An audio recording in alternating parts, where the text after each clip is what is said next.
Good morning, friends. I kindly ask you to stand for the universal prayer.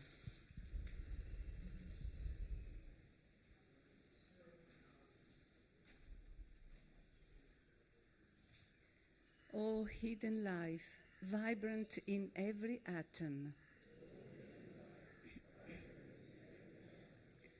O hidden life, vibrant in every creature.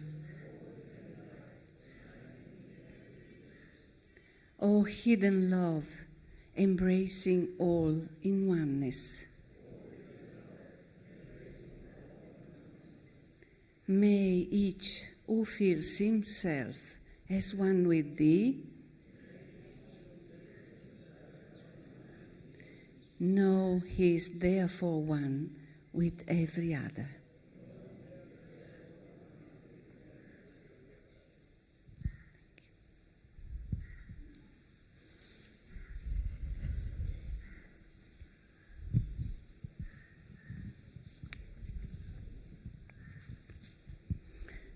Respected President, brothers and sisters here and far, a warm welcome from the sacred soil of Adyar in the first day of this fantastic convention, so rich in activities and proposals for our spiritual work.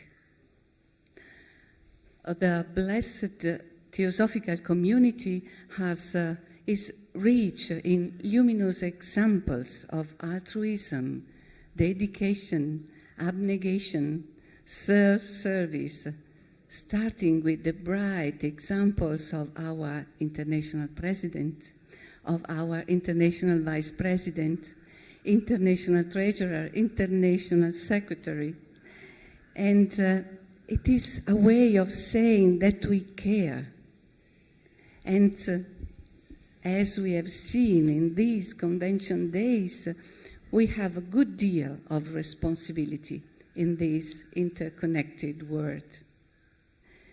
And this morning, we have the joy and the pleasure to meet two persons who embody theosophical ideas like compassion and brotherhood, and that have made a difference in their communities and so in the whole world. So, friends, let's be inspired by Brother Douglas Keene, Vice President of the TS in the USA, and Shravan Krishnan, Managing Director of the Besant Memorial Animal Dispensary, which is part of the TS. We will interview them on the theme Service Across Communities for Humans and Animals. And we will start with Brother Douglas. Few words of presentation. Douglas Keene, MD, Vice President of the Theosophical Society in America, has been a member since 1980. First, joining in San Antonio, Texas, while in medical school. He has served several years on the TSA Board of Directors, a member of the inaugural class of the Partners in Theosophy program.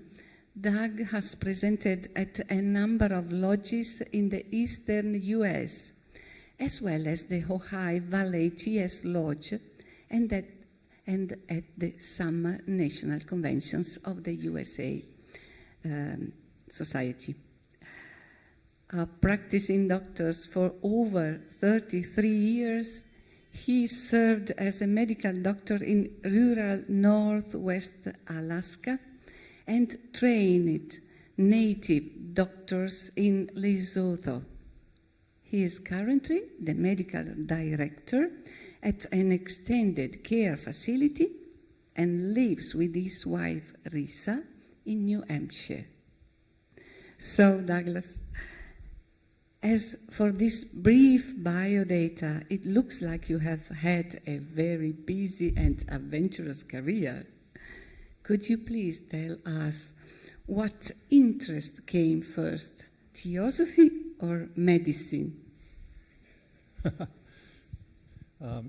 Technically, I would say medicine, although my interest in spiritual matters goes back to college and even before.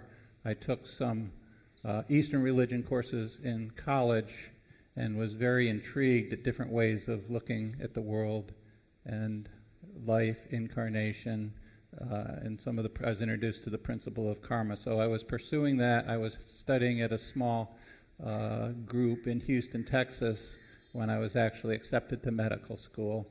And the director of this small school said, well, if you're going to San Antonio, there's a Theosophical Society lodge there, and they do a lot of the same things that we do.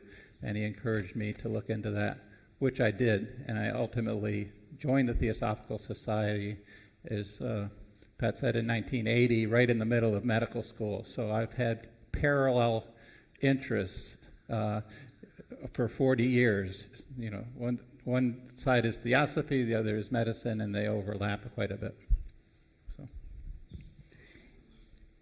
when and why did you decide to go to Alaska? Was it part of your professional duties in order to build a career, or was your choice guided by something like an inner voice, an inner duty, or something like that? Well, I had wanted to do a medical career, and I wanted to serve underprivileged people. And even going back to college, I thought if I didn't get drafted into the military, I would join the Peace Corps, do some sort of service for a few years. So in medical school, I was able to get a scholarship to serve in an underserved area, and at that time it was across the continental United States. But about the time I was due to pay that back after my training, they opened it up to the Indian Health Service, meaning Alaskan Natives. So I interviewed in northern Alaska and looked at several different sites and then selected one. So that was one factor, is I had an obligation through a government loan to work in a remote area in the U.S. The second is I had a spiritual teacher, this is before I came to Theosophy, that said it's always instructive to live in a culture where you're the minority. So I thought to live among the Alaska Native population in the minority would be very useful for me in spiritual insight. So I thought that was another attraction. And then thirdly, I liked the adventure of it. I had read a couple of books about Alaska, John McPhee's Into the Country, and a book called Going to Extremes by Joe McGinnis that really captured my imagination. And I think at that time in my career, I just wanted to do something unusual and fairly drastic. So I went to northern Alaska for 2 years. Well, I know that you have also made some short trips to work as a medical volunteer in... we had some pictures. Could I just say a little bit more about Alaska? Please, we have pics. So Pat asked me for just a few pictures to give you a feel for it. It's very remote. This is up in the very northern reaches. This is in the 1980s. These are snow machines or snowmobiles, and we would travel around that way, pulling a sled, and sometimes people had sled dogs, so it was quite remote. And I would travel. I went up there to interview in September when it was warmer, and it's on a little peninsula, and one of the doctors said to me, it's too bad you didn't come here in the winter when you can get around more easily, which is the opposite of what we think in the lower climate. So I was able to spend 2 winters up there. So I just have a few pictures just to give you a sense of what it was like. A friend and I went out and built an igloo on our own and slept in it for a couple of nights. That's how they keep warm in Alaska. And just some beautiful sunrises, sunsets. Because it's so far north, in the winter you only get a couple hours of daylight, and the sun comes up just tangential, just creases over the horizon and goes back down. So it was very dramatic. There's another picture of a snow machine pulling a sled. Some dramatic vision of the skies, always changing. Here's a picture of me, a couple pictures of me. One is in a clinic where I had gone out to a small village to run a healthcare clinic. The other one is preparing to take a kayak trip. We had a folding kayak called a klepper, and we took, after I was finished working there, I took a remote kayak trip where we were completely in the wilderness. We didn't see another person. My wife and I didn't see another person for 10 days, so it was quite remote. Maybe I could just give a couple of stories about healthcare in Alaska to give you a sense of it. One memorable case, of course, it was a little station. It's supposed to be 4 doctors, and there were actually 2 or 3 most of the time. We had some residents, which are registrars and medical students, but we covered an area of 36,000 square miles, so we had a lot of remote villages that we would go out to, and then if they got injured or sick, they would come into our hospital. And one night in the middle of the night, I got called that there'd been an accident. Alcohol would come into the town periodically, and people would overdo. And this woman was on a 4-wheeler all-terrain vehicle going with some friends. Another one was on a snow machine, and she flipped her 4-wheeler and got basically skewed by the ski of the ski machine, the snow machine. And I got called to the emergency room, and she had a laceration the entire length of her abdomen with her intestines outside her body, called an evisceration. So we did what we could for her. We put everything back in, taped her up. I was talking to the surgeon in Anchorage, which was 550 miles away. We decided to fly her down there in a small propeller plane, which we did. We had blood running. They didn't have a blood bank in those days, but they knew everybody in town. They knew their blood type, so they would knock on their door at 2 in the morning and say, "You have to donate to this person." They would do a direct transfusion. And I just remember flying down over the Arctic tundra in the winter, so barren, but the skies were alive with the northern lights, the aurora borealis, and then on the horizon we saw some lights, and it got larger and larger, and it turned out to be Anchorage, and we finally landed and got her to the native hospital, and she was in 5 or 6 hours of surgery, and then I saw her about 2 weeks later back in the village, and I said, "Do you remember all of this, and do you remember me?" And she said, "No, I don't remember anything." So that was one. Another short story was I did obstetrics up there. I delivered babies. So this one time I delivered a baby, and after delivery I realized there was another baby in there. There were twins. And we hadn't known it ahead of time because we would not do any high-risk obstetrics. In Kotzebue was a remote village, so we would have sent her to the bigger city, but there was unknown twins. And the second twin was horizontal, called transverse. And we tried to get that baby born, and it didn't want to be born. And we kind of turned it, called aversion, and trying to get it around. So I had the obstetrician on the phone 550 miles away in Anchorage, saying, "What should I do?" and I could see the baby. We had an ultrasound machine, so I could see the baby on ultrasound, and I could actually put my hand, with a gown and glove up inside the woman's uterus and see my own hand on ultrasound. And he finally said, "What I would do, I'll tell you what I would do, and then do what you want." So he said, "Reach up there, grab anything you can, and pull for all you're worth." So I was able to reach up there, I was able to grab the feet, turn the baby, and deliver the child, and it was fine. So it was another two children, two babies, both over 7 pounds, that did fine. So a lot of adventures like that in Alaska, so it was kind of fun. Adventures are not finished. I know you made short-term trips to work as a medical volunteer in Haiti between 2000 and 2012. It was 14 trips over 13 years, totaling 16 plus weeks. How did you start and why? What was the situation there? Well, this is a picture, the only picture I have of me working in Haiti. Yes, I was taken by Haiti. It's the poorest country in the Western Hemisphere.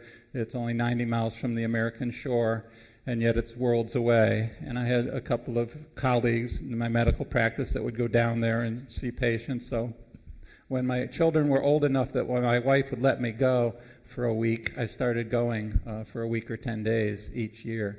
And I started going in 2000, and I went every year, and I went with different people. I went with Catholics, I went with the Protestants, I started going on my own, taking my own team down of 7 or 8 people, and then one of the physician's assistants I work with decided to be a full-time missionary in Haiti, so he would host teams to come down. So we would go down once or twice a year.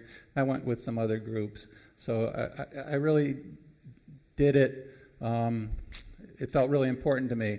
And people would ask me, why do you go to Haiti? You know, it's a drop in the ocean. You can't possibly make any real difference. It's a Band-Aid. It really doesn't help. And I didn't believe that, but it got me to thinking about why do I go to Haiti? And there were really 3 reasons. The first reason is we did make a difference to people we saw. We gave vitamins and iron and different medicines to pregnant women. We did deworming of whole schools of children. We gave nourishment for babies. We gave IV antibiotics. We gave anti-inflammatory drugs and Tylenol for people that had arthritic pain, so we got a lot of pain relief. So one reason was we did make a difference in the people we saw. And we would see a lot. We would see 50 or 100 people a day, and we'd have a team of 4 or 5 providers. So over a course of a week, we could see a fair number of people. The second reason I went was to show that somebody cared about these people that are largely neglected. And it was just good to be with them, to talk with them, to learn about their lives, to see how similar our lives were in many ways. Of course, I could leave. They mostly couldn't. But to have the common humanity, I would love to go to the Haitian churches and we would, pray together and sing together and worship together, and it was very inspirational. In fact, some of us started taking our teenagers down there, and it was a very moving experience for them. I think over the course of my trips to Haiti, I must have taken 40 or 50 teenagers down, and it's just a different way for them to look at the world from what they're used to. And the third reason, I guess, is just to be reminded of, that life is different in different parts of the world, and all the blessings and privileges that we have in developed countries is not uniform, and to be constantly reminded that people suffer and need assistance and blessings, and I think I got so much out of it, so that was the third reason that I went. Another leap, geographically also. What about your service work in Lesotho? Yeah, one thing I did learn going to Haiti beyond the medical care was you want to do more. We did what I call pop-up clinics. So we'd go down and we'd arrange with a pastor in a church or a school principal in a school and set up a clinic. We'd bring a pharmacy with us, meaning, bins of medications that we could give out. But it didn't feel like enough. I wanted to do more. So when I had worked in my full-time job for 25 years, I was eligible to retire in a certain way, and I didn't want to retire, but I wanted to try something new. So I thought maybe I'd go back to graduate school and get a degree in public health and then work in some larger project of healthcare, which is what I did. So I retired from where I was working. I got a graduate degree in public health, and then I looked for work overseas. And I happened to bump into a friend of mine who I trained with, 25 years earlier, that had this project in Lesotho, Africa. It's a very small country, 2 million people, totally within the borders of South Africa. And it was a link between Boston University and Lesotho, Africa. And we worked with the Ministry of Health, and they were looking to add a faculty member. And what we were doing is trying to train they were already doctors, but it's like a family medicine residency or a general practice residency. And they wanted to train those doctors that were from Lesotho, they're called the Basotho people, and train them and try to have them stay in their own country because they didn't have the training, the experience, the collegial support, so they often went to other countries, South Africa and other African countries. And the idea was to get them to come home and stay in Lesotho. So I spent 2 years doing that. Before I went down, I did a training course in East Africa because a lot of these diseases I'd read about but never seen. So I took a 3-month course through the London School of Hygiene and Tropical Medicine that was taught in Uganda and Tanzania. So that was it was a wonderful experience. There were 72 students from around the world, and brought in faculty from mostly Europe and Africa. So anyway, this is a picture of me and my wife when I graduated from that 3-month school and got a diploma, and then it was on to Lesotho for 2+ years. I have a couple of pictures of that I'll share with you. So this is the picture of the program had graduated 2 separate people, but it had gone dormant for a number of years due to licensing and bureaucracies and things like that. So I kind of got invited to come and join the faculty as they were reestablishing themselves. And they had 4 registrars after the British system. They're doctors that are doing this family medicine training. So in the back is myself. There's Dr. Rudolph, who's German but spent most of his life in Lesotho and is very fluent. And all the way to the left is Sabaka, who was the first graduate of the program and is now the medical director of the program, and then the 4 registrars that we helped train. I found it very rewarding for a number of reasons, but mostly if you're going to work in global health, you either do research on organisms, or you do epidemiology, which is counting disease and disease transmission in populations, or you do clinical care. But I got to do a number of different things. I did clinical care. I'd go out to the clinics. I'd see lots of patients hand-on, that kind of thing. But then also I taught the registrars who, hopefully to inspire them in the principles of family medicine mostly, not so much how to treat asthma, but how to relate to patients, how to care for death and dying, that kind of thing. And to leave a mark on training the registrars. And then thirdly, I was involved in curriculum development and establishment of this program, which has grown multiple times since I was there. And I've been back 2 or 3 times to teach, and I hope to go back again in the future. So I got a wide range of experience in South Africa at all levels of medical care. And I'll just show you a few other pictures if we have time. Okay, this is my sort of finishing up party. I had my wife and I are there with one of the Besotho ladies, and they had made these African shirt and dress for us, and this was our farewell party when we were leaving after 2 years.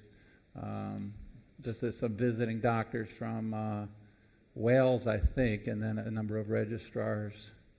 And then after I finished there, we traveled around South Africa, Southern Africa, in South Africa, but also Botswana, Zambia, a couple of other countries. We stopped at the Nelson Mandela Museum. So those are my pictures. Thank you, Doug. You did also a volunteer trip to the Bahamas after the Category 5 hurricane in October 2019. What did you find there? Well, just briefly, I had gotten associated with this organization Heart to Heart, who I made several trips to Haiti with, and then I went through some additional training with them, and they wanted some volunteers for disaster relief. And after the Category 5 hurricane in the Bahamas in September 2019, I went down there in October of 2019, so it was a few weeks after, about 3 or 4 weeks after, but most of the doctors had left, so there was no health care, at least in the northern part of the island. And it was just devastating. I can't imagine what it was like during the hurricane. The roofs were mostly off, there were cars that were crushed, there was no power. So we saw people for kind of the usual assortment of injuries and hypertension, diabetes, that kind of thing. If you could make the same choices again, would you change anything? And if so, why? I don't think so. Nothing significant. I've been very blessed with opportunities, and as these have come up in my life, I've tried to keep my eyes open and be willing to participate. And it always seems that things come together when it's the right thing to do. And that I wrote a little bit about how I came to the decision to go to Africa. I'd wanted to do it when I was younger, but the time wasn't right, the place wasn't right. And then suddenly my children were young adults. I had this a situation at work where I could get away, and everything kind of fell into line and gave me the opportunity. And I've reflected that that happens very often in my life, and I'm sure in your life too. It is the first days of the year, so what do you wish for humanity in general and for theosophists in particular in these challenging times? It's difficult with all there is that is stressful and sad in the world.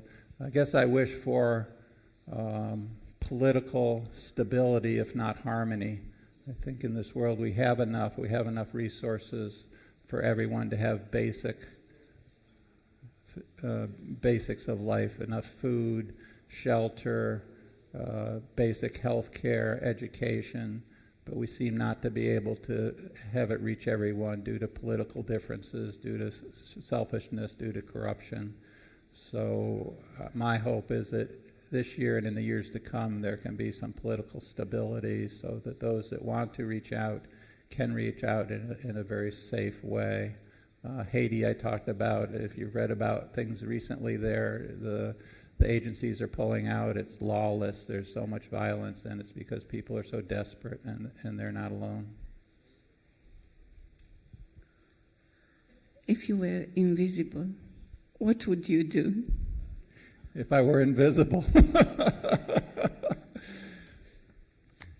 Well, I think I would go to the corridors of power where the leaders of countries make decisions. And since they couldn't see me, I would whisper in their ear and I would say, power is worthless unless it's used for the betterment of humanity, particularly the underprivileged and disadvantaged. And since they couldn't see me, they would think it's the divine talking to them.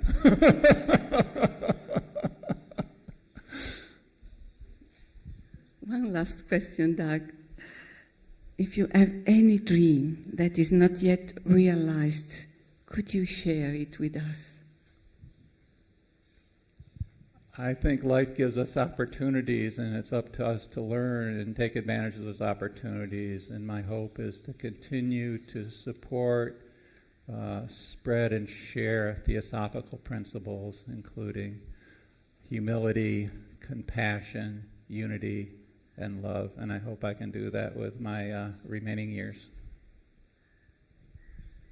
Thank you, Doug. We have a lot to be inspired about. Thank you. Thank you. You're welcome.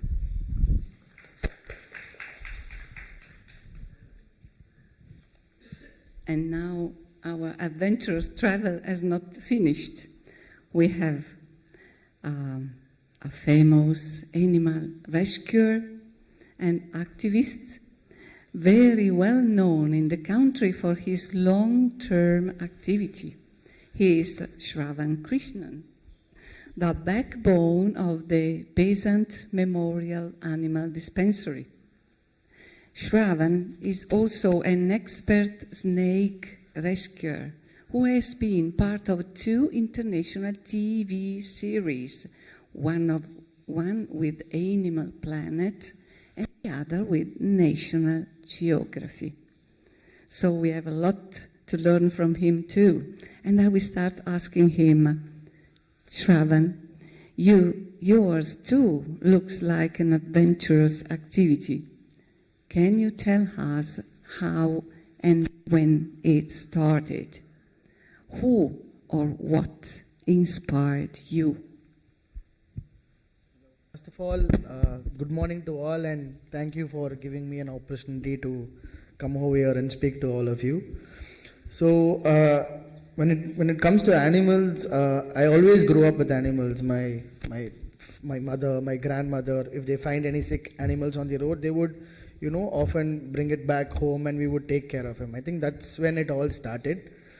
And growing up, I never used to enjoy watching Cartoon Network or something. I always used to watch Animal Planet or Discovery. And I was really young for my summer camps, and during holidays I used to volunteer in a reptile zoo in Chennai, which is called the Madras Crocodile Bank, where I got a lot of hands-on experience with, snakes and other reptiles. And that's when my entire, passion for especially reptiles, started. And meanwhile, I was also running a dog boarding center. Like, when people go out of town, they would leave it at our facility.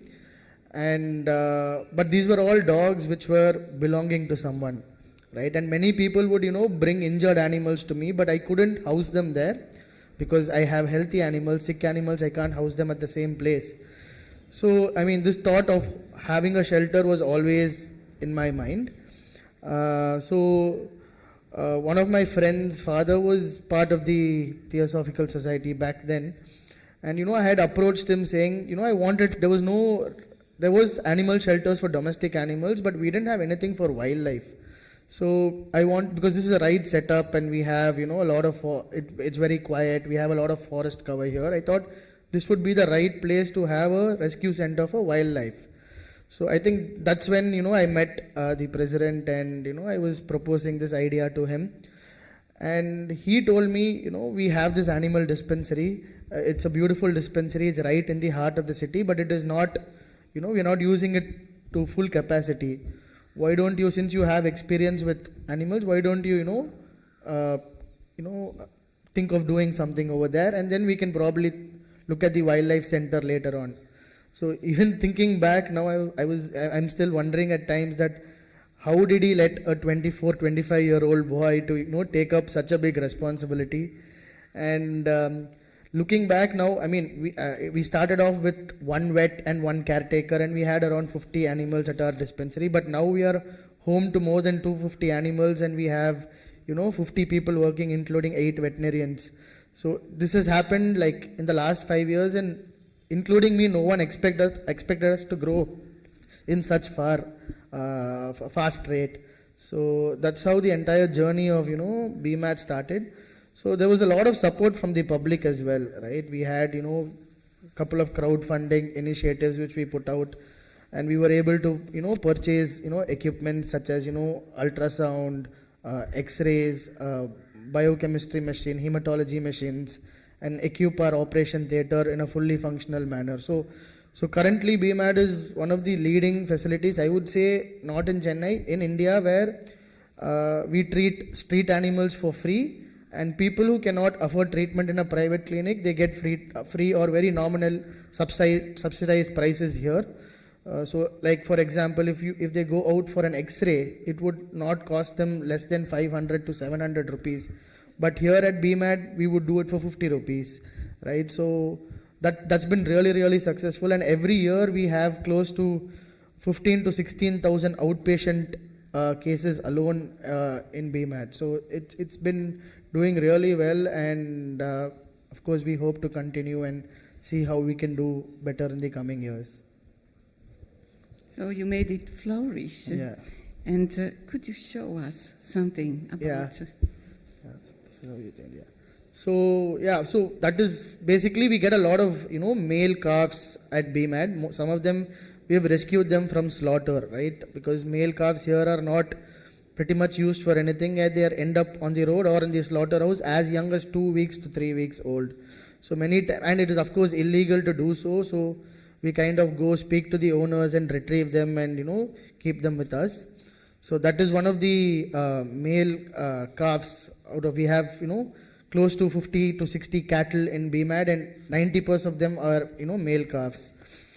The other one over there is a camel, right? I think, yeah. So she unfortunately passed away this year, but she was rescued from a temple. From a temple, and they had reached out to us and said they are not able to take care of the camel, and she was with them for 25 years in a small enclosure. They also have an elephant, and there is a lot of, because elephant is in the temple and in the Hindu religion, it has a lot of value. So many people come forward to donate and to take care of an elephant, but not for a camel. So she spent her last 5 years with us in BMAD, and she was completely chain free. She was moving around the entire campus, and we were also slightly scared because they can eat anything, and we have a lot of green cover here. So we'll have to ensure that she doesn't reach out to too many trees and shrubs over here, and It was nice having her, and I'm sure that she had a peaceful end at BMAD. Yeah. Yeah, so this was BMAD 5-6 years ago. So it was pretty much, empty. And I mean, if you could all come over sometime, I know the convention's busy. If you could drop by and have a look, you can definitely see what changes we have had, over the last few years. So that's our team. That's our team of, our staff. And there's a new board and all that we've put up now.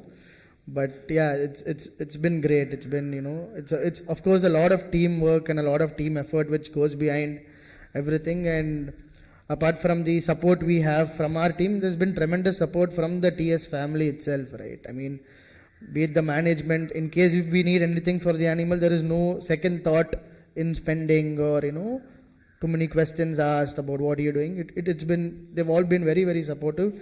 Even the residents as well, right? I mean, they all ensure that even during the convention, I've got so many messages saying this dog is not looking good, that dog is not fine, right? So there's a lot of, care towards the well-being of the animals inside our campus. It's not only from the residents, even from our staff, our watchmen, to other people who work here, they end up feeding them, they end up, reporting to us in case they are sick. And we ensure that all the animals, apart from the animals in BMAD, inside the campus as well, are fed. Right? There are close to around 80 to 100 cats and dogs inside the campus which are free ranging. So every day we ensure that they also get their meal. So you would see our ambulance going in the evening dropping food for all these animals. What a job. Do you get any government support, economical support? No, currently no. Currently everything is running through public donations and, little bit through what we do through our OP and our surgeries.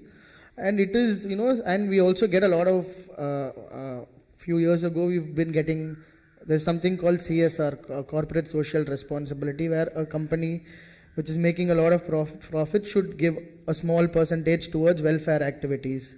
So again, I think this year we are in course to get a few CSR projects which helps us sustain whatever we are doing. So currently there is no need for us to reach out to the government, and generally government, they don't have funds to even take care of humans. So it is, hard to get funds for animals. Good.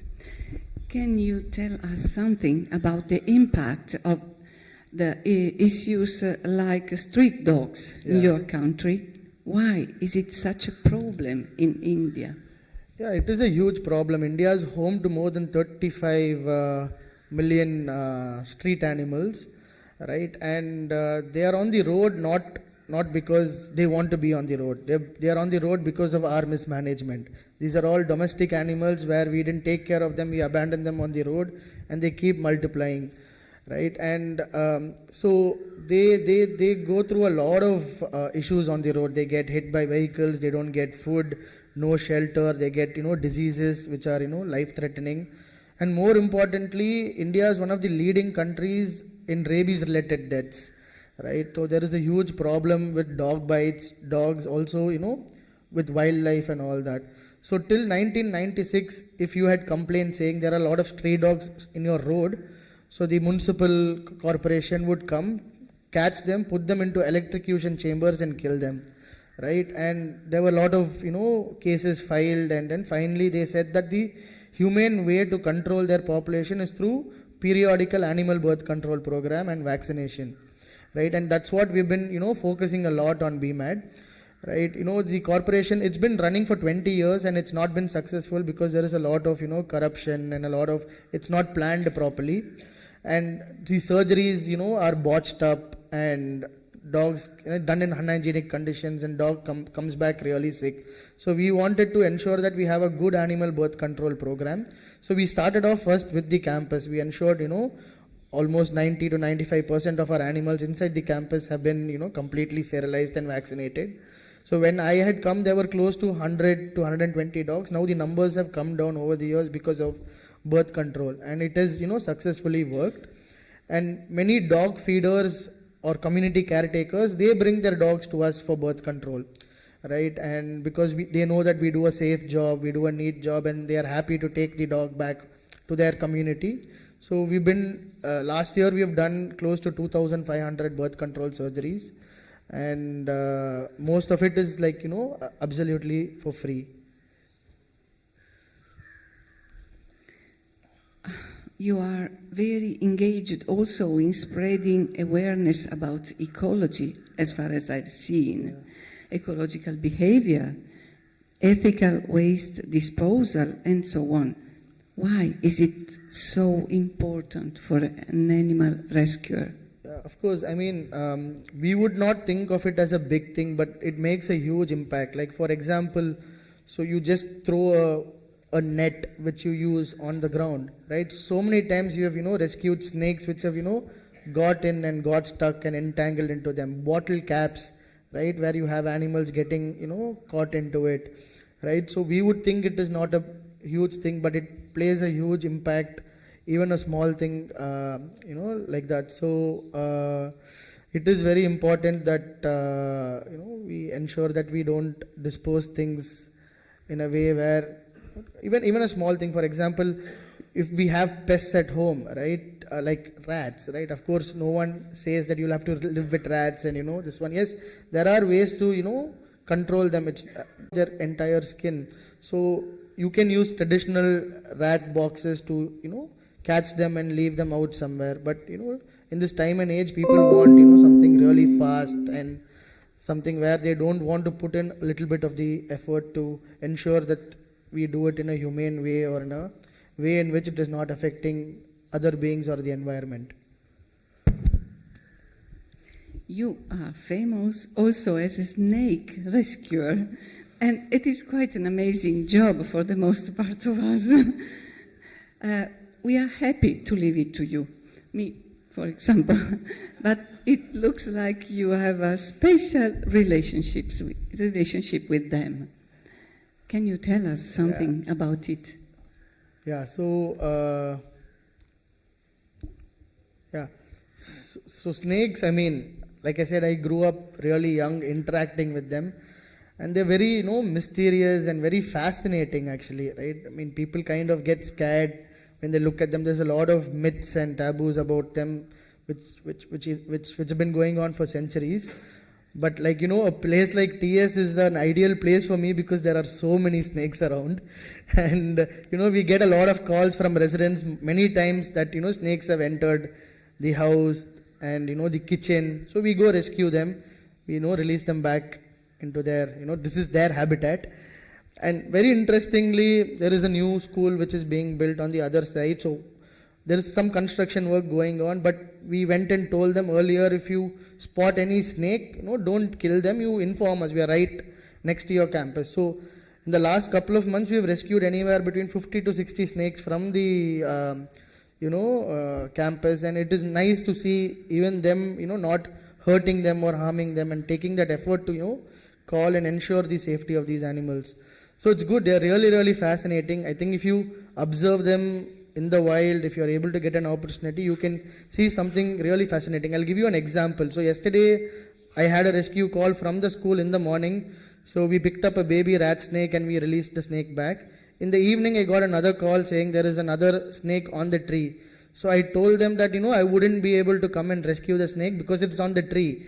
It would, eventually go away. And generally snakes on the trees are non-venomous snakes. So you don't have to worry about it. So he told me that, no, this snake is eating another snake. Why don't you come? So I went there and, this rat snake was feeding on a green wine snake, which is quite rare. Rat snakes feed on, rats and frogs. But this was very interesting to see right in front of our eyes inside our campus that a rat snake was, feeding on this green wine snake. And then, he couldn't swallow the prey whole, so he regurgitated his food. He went up and again he came down to, try and, eat him, but he couldn't, right? Because the prey was slightly bigger. So he came down, we rescued the rat snake, and we noticed that the green wine snake was still alive, right? And even though she was probably one foot inside the rat snake's stomach, when he regurgitated, he was alive and he was slightly in shock. So we took the green wine snake also, it's currently with us. We're trying to, see if we could revive him. But so it's so interesting to, see all this happening right in front of you. It's really cool. We have a lot to be grateful to Shravan. Shravan, Yeah. what do you wish? So this is a cobra, spectacled cobra. They hood up when they are threatened, and they call spectacled because of the spectacle-like mark on their hood.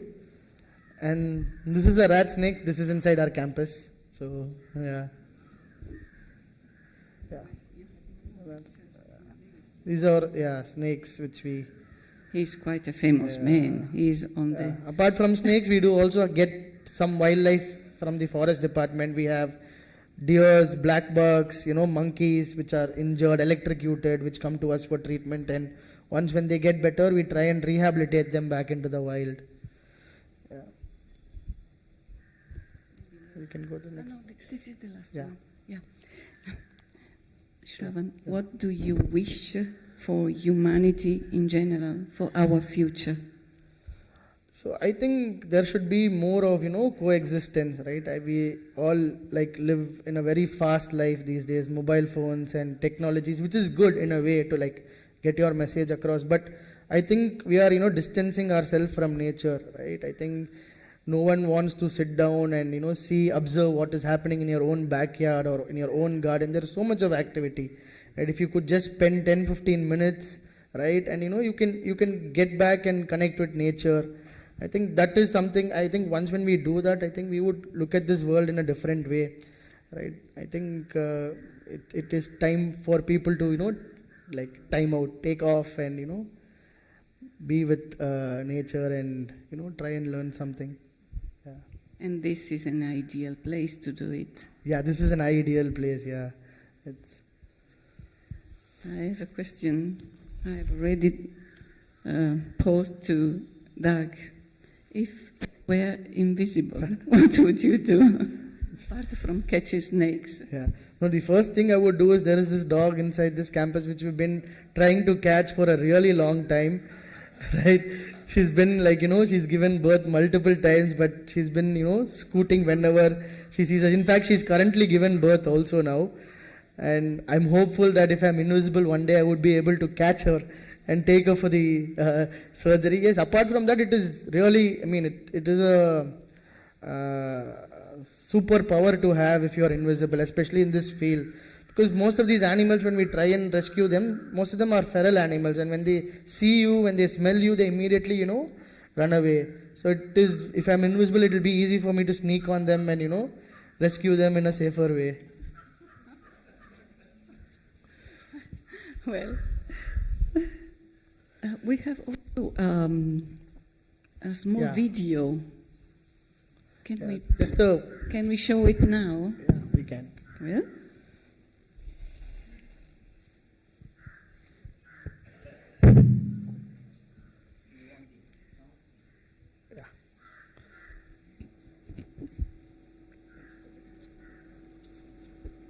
It's a small video which we shot for the convention. It's the 2-minute video to see what goes around at BMAD. Yeah. 2023? Yeah.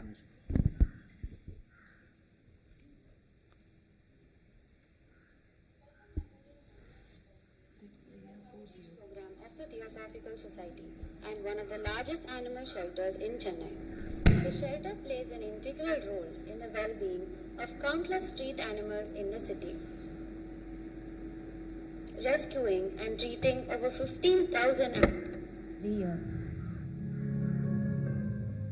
The shelter is home to over 180 rescued dogs and close to 70 large animals, all rescued from deplorable condition. Paralyzed dogs, amputees missing 2 or even 3 limbs, blind animals, burn victims, cancer patients, old abandoned animals, victim of malicious crimes are some of the permanent residents at BMAD. Every year, the shelter has been growing to accommodate more and more animals in need. It is equipped with an inpatient unit for treating critically ill and injured animals, an outpatient unit that treats over 1,000 animals every month, free of charge or at a nominal price, bringing affordable care to the general public with sick animals. The shelter has a fully equipped surgical unit that performs birth control surgeries as well as specialized surgeries and emergency procedures. The Animal Birth Control Program is a key initiative of BMAD. We believe that this is the only humane approach to control the population of street animals and, in turn, enable them to lead a better quality of life. The shelter also assists the Forest Department with the treatment of urban wildlife such as snakes, deer, birds, and primates. We look to you, our well-wishers, for all your support in our endeavor and to end animal suffering.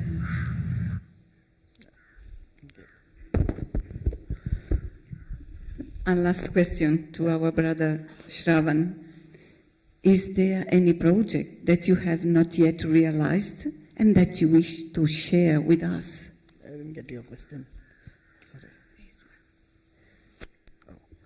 So the project is, the idea which we had, I think I've had a discussion with Erika also last time about, looking at, setting up one more facility or more facility in another place, right? I think get more people involved in welfare of animals, people from the TS.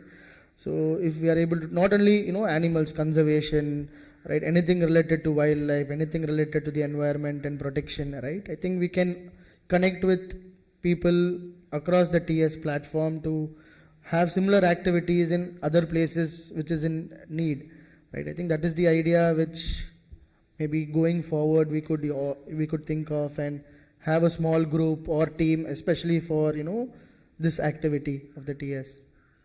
So good. We have quite an audience. So let we hope that somebody catches the dream and try to make it realized.